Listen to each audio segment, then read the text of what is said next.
प्रिय भाई करुणेश जी, मंच पर आसीन सभी मित्र कवि, सामने बैठे हुए सभी बेहद आत्मीय मित्रों, मेरा परिचय इनकम टैक्स डिपार्टमेंट के ऑफिसर के रूप में देने की आवश्यकता नहीं थी, लेकिन अगर दे ही दिया गया है तो मैं अपना परिचय जो मैं समझता हूँ वो देने की कोशिश करूँगा।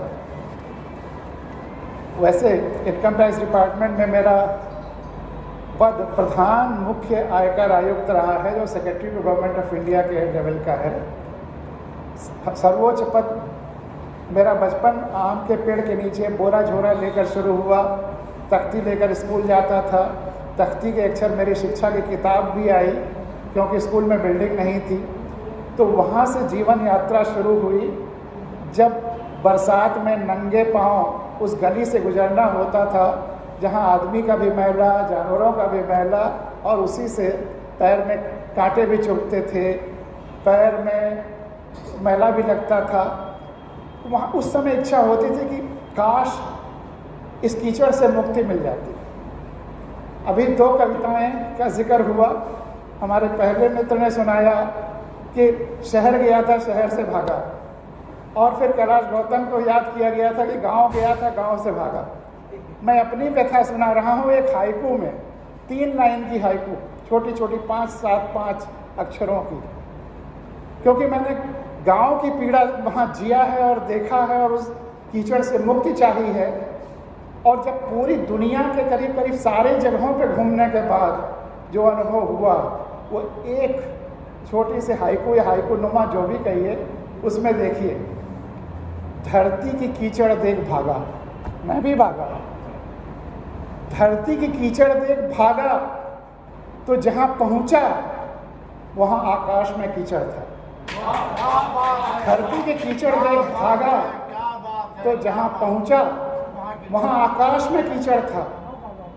आकाश में कीचड़, पॉल्यूशन, सोशल मीडिया का ये झूठ जो तमाम तरह से फैलाया जा रहा है, हिंसा, क्या क्या प्रवृत्तियां हमारी हो रही हैं, असत्य। शिक्षा का सबसे बड़ा उद्देश्य तो यह है कि सत्य को फैलाया जाए। अस्तु मा सद्गमय, लेकिन हम चारों तरफ असत्य का बोलबाला पूरी धरती पर हो रहा है, और हमारी जो मॉडर्न साइंस के जो इंस्ट्रूमेंट्स हैं उनको भी उसके लिए प्रयोग किया जा रहा है। तो हम चाहे धरती से, चाहे गांव से शहर भागे या शहर से गांव, कहीं चैन नहीं मिलेगा जब तक हम अपनी आंखें नहीं खोलेंगे और अपनी आंखों से देखना नहीं शुरू करेंगे। सबसे ज़रूरी है कि हम अपनी आंखों से देखें, सुनी सुनाई बातों पर विश्वास न करें। और साहित्यकार का काम यही है कि अगर आंख पर किसी के पट्टी या चश्मा बंधा हुआ है तो उसको उतार कर फेंक दे या फेंकवा दे। अगर साहित्यकार ये काम नहीं करता है तो वह बकवास कर रहा है, मैं ये घोषणा कर सकता हूँ। केवल सत्य को प्रसारित करना ही साहित्य का काम है। तो 1-2 मुक्तक देखिए। धरती का एक मोहरा हूँ मैं, सृष्टि का एक पत्ता हरा हूँ मैं। अजनबी न बनो ऐ दोस्त मेरे, तेरे आईने के अंदर का चेहरा हूँ मैं। अजनबी न बनो ऐ दोस्त मेरे, तेरे आईने के अंदर का चेहरा हूँ मैं। और सरकारी नौकरी का जब मुलम्मा लगा दिया जाता है तो ये भी सोचा जाता होगा कि असंवेदनशील होऊंगा, बहरा होऊंगा, समाज की समस्याओं को अनदेखा करता होऊंगा, लोगों की समस्याओं को नहीं सुनता होऊंगा, वगैरह वगैरह। तो तुम कहोगे सुबह का कोहरा हूँ मैं, तुम कहोगे सुबह का कोहरा हूँ मैं, आज की आवाज़ से बहरा हूँ मैं। तुम कहोगे सुबह का कोहरा हूँ मैं, आज की आवाज़ से बहरा हूँ मैं। देखो मुझे फिर से करीब से देखो, देखो मुझे फिर से करीब से देखो, शायद तुम्हारा ही कोई घाव गहरा हूँ मैं।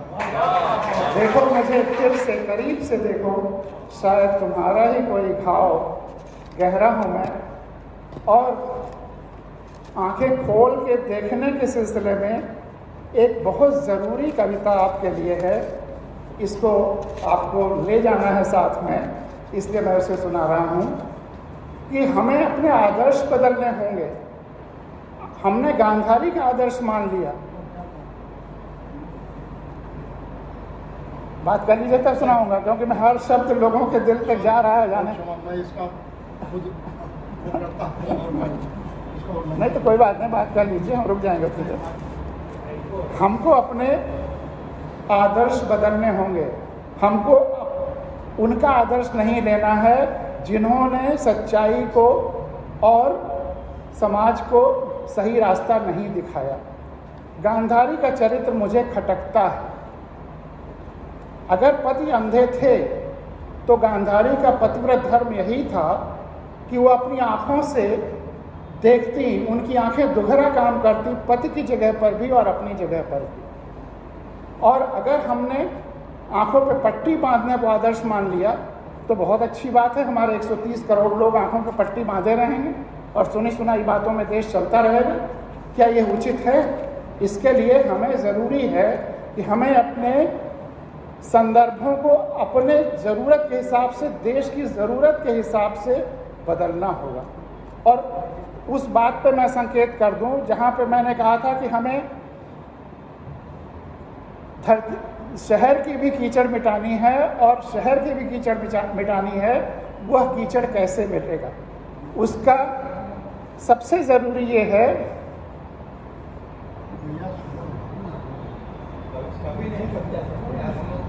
नहीं, कभी को भी सुनना, कभी श्रोता भी है।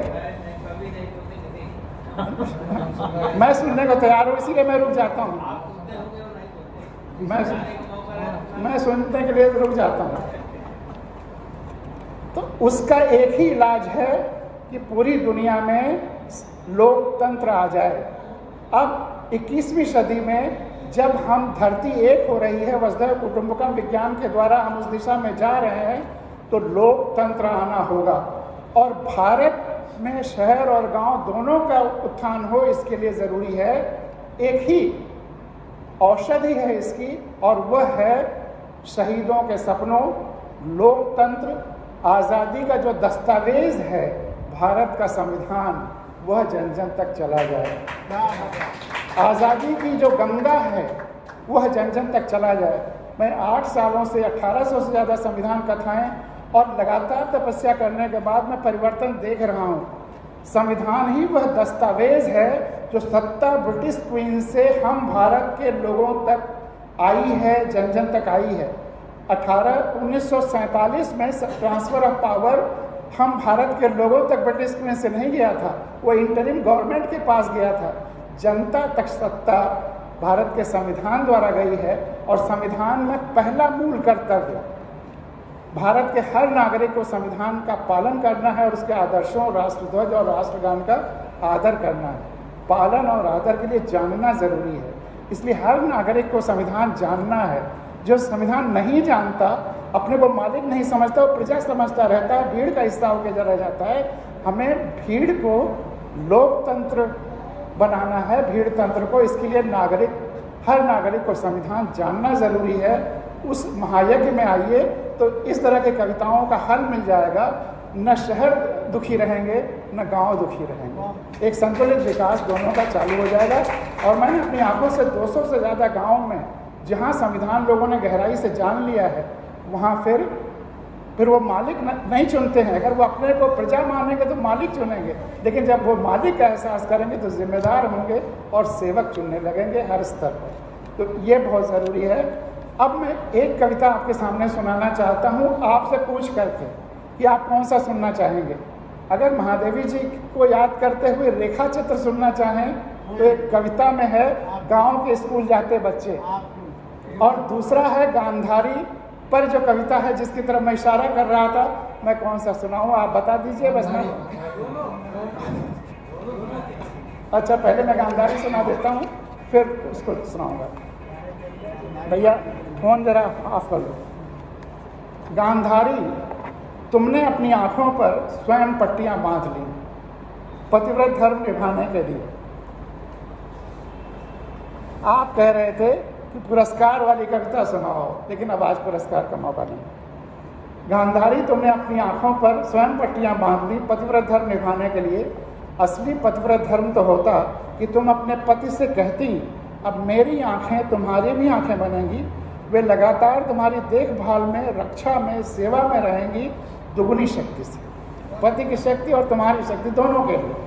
लेकिन अच्छा धर्म, अच्छा रास्ता दिखाया, सिखाया, बताया तुमने, तुम्हारी माने तो पितृव्रत धर्म निभाने के लिए अंधे पिता के पुत्रों को भी आंखों पर पट्टियां बांध देनी चाहिए।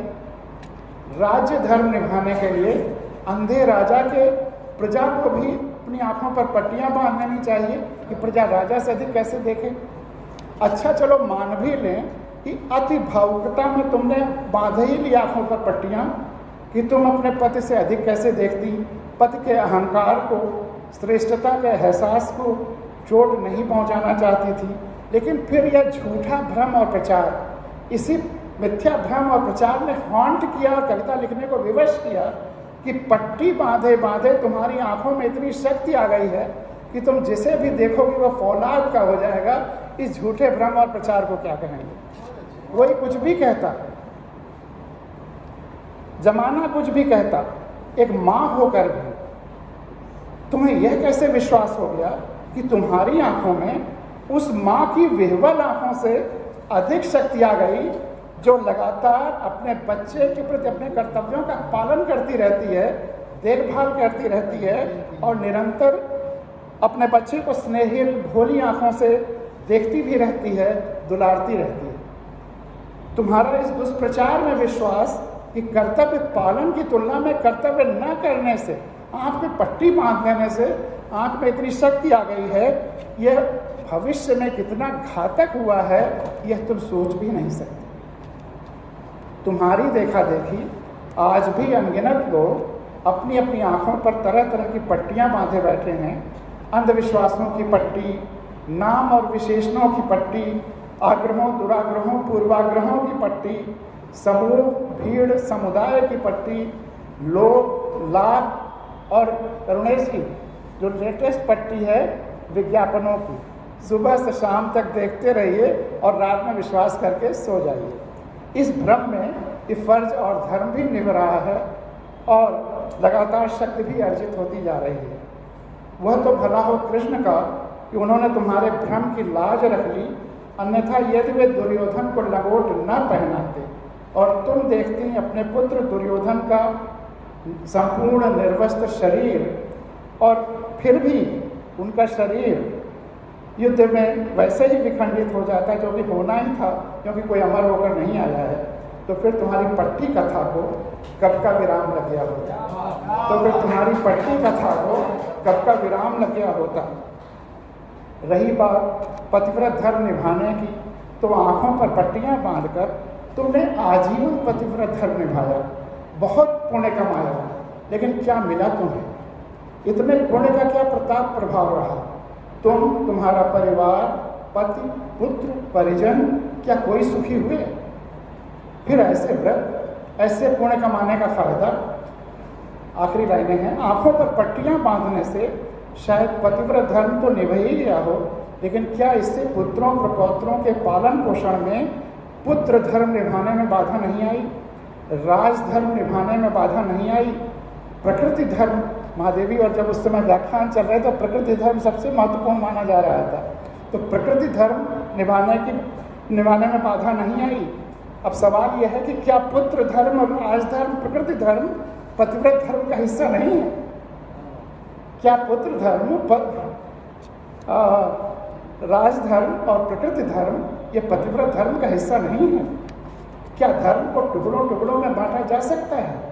काश तुम विराट अविभाज्य धर्म का मर्म समझ पाती। और आखिरी लाइन, वैसे सारा धर्म निभाने का जिम्मा क्या तुम्हारा ही था?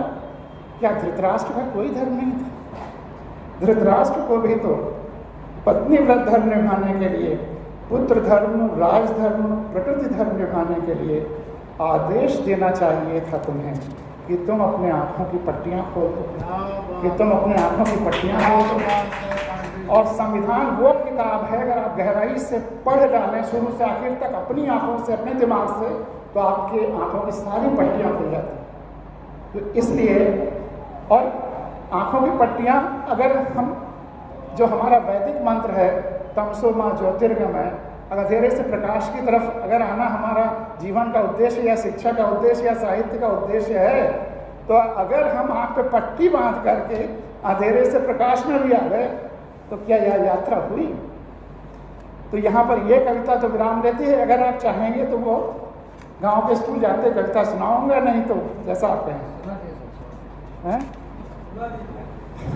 अब मैं सुना देता हूँ क्योंकि डेमोक्रेसी है, लोकतंत्र है।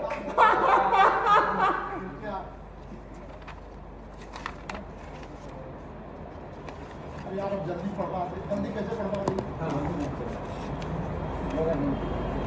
आप एक पढ़ दोगे तो सुनेंगे तो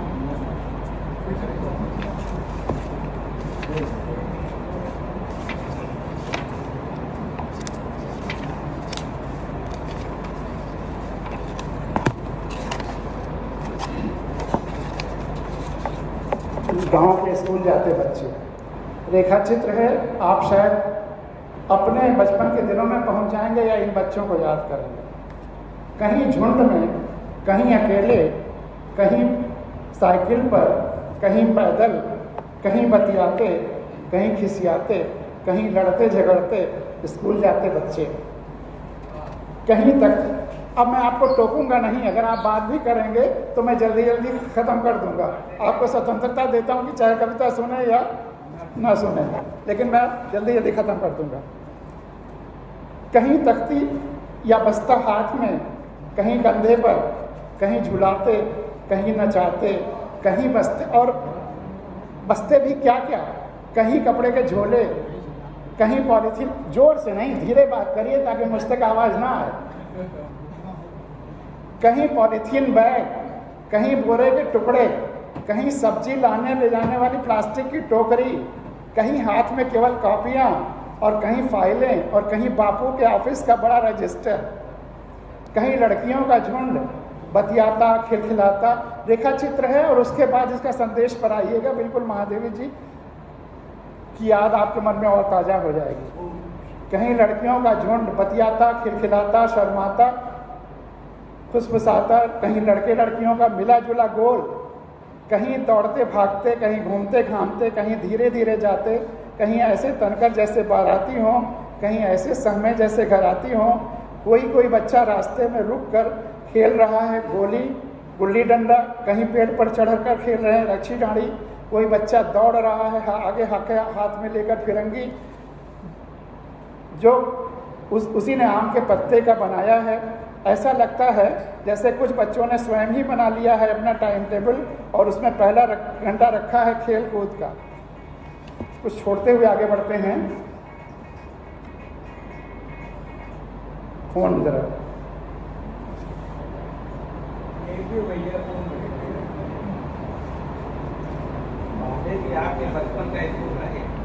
सबके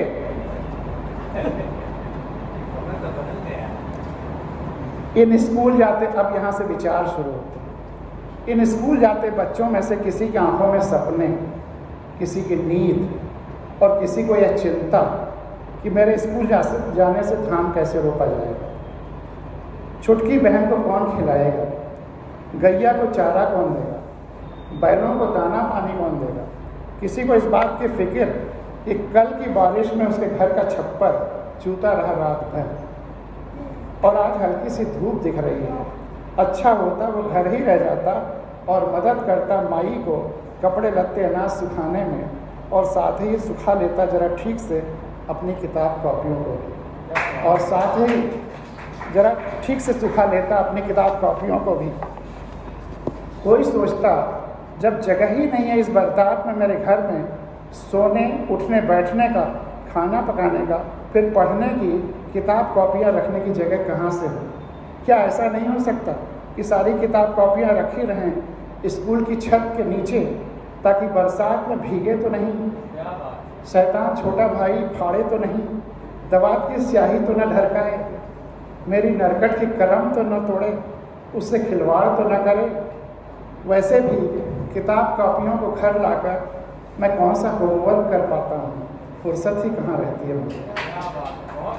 इन स्कूल जाते बच्चों के चेहरों पर मैं तलाशना चाहता हूँ है वहाँ कोई आशा या निराशा का भाव? है कोई उद्देश्य? आखिर वे स्कूल जाते क्यों? क्योंकि रामू, श्यामू, दीपक, पप्पू सभी तो जाते हैं, तो महज देखा देखी या आदतवश। और वे पढ़कर बनेंगे क्या? क्या जो हैं उससे कुछ अलग हटकर कुछ नया सार्थक सीख रहे हैं, या जो जानते हैं थे उसे भी भूल रहे हैं स्कूल जाने की प्रक्रिया के दौरान? क्या वे पढ़ लिख कर अब खेत खलिहान संभालने लायक भी नहीं रहेंगे, मचान पर सोने लायक भी नहीं रहेंगे, सरसों की लहलहाती चूनर देख पुलकने लायक भी नहीं रहेंगे, महुआ पीने लायक भी नहीं रहेंगे? पढ़ लिख कर फिर भाग दौड़ करेंगे किसी की चाकरी के लिए? इन स्कूल जाते बच्चों की भीड़ क्या कुछ पाने की तलाश में भटकती हुई जा रही है, या कुछ खोने लुटाने जा रही है, या कोई बहला फुसला कर ले जा रहा है इन्हें, या कोई मारपीट कर भेज रहा है इन्हें? क्या पाएंगे आज ये स्कूलों में? इतिहास, भूगोल, थोड़ा सा गुणाभाग या कि नकल की कला? और क्या खोएंगे? अपनी मिट्टी, अपनी ज़मीन, अपने परिवार, अपने संस्कार, अपने एहसास और अपना आत्मविश्वास। सबसे बड़ी बात है अपना आत्मविश्वास। स्कूल जाने के पहले शायद उनमें था ये आत्मविश्वास कि मैं अपने पैर पर खड़ा हो सकता हूँ और अपने पैर से चल सकता हूँ और अपने घर में रह सकता हूँ, और अपने घर के आंगन में यदि कोई बिरवा रोक दूँ तो वह बड़ा हो जाएगा, उसमें फल आ जाएंगे। लेकिन स्कूल जाते जाते क्यों अपने पैर जवाब देने लगते हैं? क्यों ज़रूरत पड़ने लगती है तमाम तरह की बैसाखियों की? क्यों गेंदे और तुलसी के पौधे देखकर न तो खुशी होती है और न ही रोपने की इच्छा? क्यों नागफनी अब पसंद आने लगती है? क्यों अपना घर भी इन्हें अच्छा नहीं लगता है?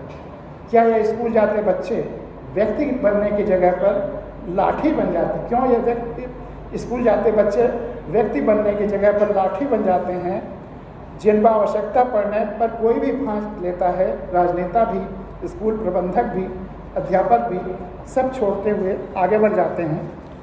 अंतिम स्टैंजा, क्या इनकी संवेदनाओं को कुंद करना ही स्कूलों का काम रहेगा? कब जागेगा इनका आत्मविश्वास? कौन जगाएगा? कब होगा इन्हें एहसास कि ये जो जानते हैं यह भी उतना ही ज़रूरी है जितना कि जो अभी सीखने वाले हैं? कि जहाँ ये रहते हैं वह जगह वह उतना ही अच्छा है जितना कि दुनिया का कोई और कोना। कि जहाँ ये रहते हैं वह उतना ही अच्छा है जितना कि दुनिया का और कोई कोना। और यदि कुछ कमजोरियाँ उस जगह में दिखती हैं तो दूर करने की जिम्मेदारी भी है इन्हीं स्कूल जाते बच्चों पर। अगर कुछ कमजोरियाँ हमें अपने समाज में दिखती हैं, चाहे शहर में चाहे गांव में, जिसकी वजह से हम भाग दौड़ कर रहे हैं, तो उसको दूर करने की जिम्मेदारी हमारी भी है। नहीं है कोई आने वाला मसीहा हमारी अवस्था सुधारने या इनकी अवस्था सुधारने, नहीं है कोई आने वाला इनकी अवस्था सुधारने। फिर किसका कर रहे हैं इंतज़ार ये स्कूल जाते बच्चे? फिर किसका कर रहे हैं इंतज़ार ये स्कूल जाते बच्चे?